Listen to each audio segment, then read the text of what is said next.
দিন দিন অবনতি হচ্ছে ফ্রান্স আর্জেন্টিনার ফুটবলীয় সম্পর্ক। এবার আলবিসেলেস্তেদের কঠোর সমালোচনা করলেন ফ্রান্স ও আর্সেনালের সাবেক footballer Robert Pires. Copa America জয়ের পর এনজো ফার্নান্দেজের বর্ণবাদী গানের কথা উল্লেখ করে সবাইকে এর বিরুদ্ধে লড়াইয়ের আহ্বান জানিয়েছেন তিনি। টানা দ্বিতীয়বারের মতো লাতিন শ্রেষ্ঠত্বের মুকুট মাথায় তুলে বিতর্কে জড়িয়েছে আকাশী নীল শিবির। কোপা আমেরিকার ফাইনাল শেষে টিম বাসে বর্ণবাদী স্লোগানে তোপের মুখে এনজো ফার্নান্দেজ।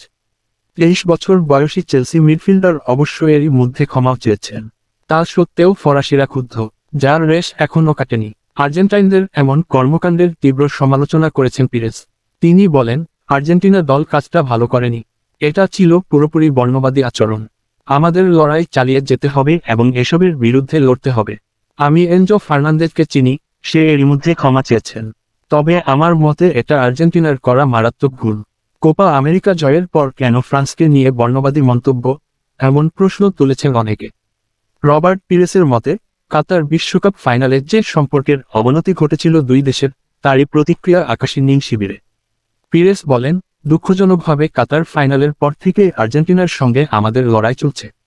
তবে এগুলো কেন হচ্ছে আমি বুঝি না। কেবল ফুটবল নয়, বর্ণবাদের বিরুদ্ধে সোচ্চার গোটা দুনিয়া।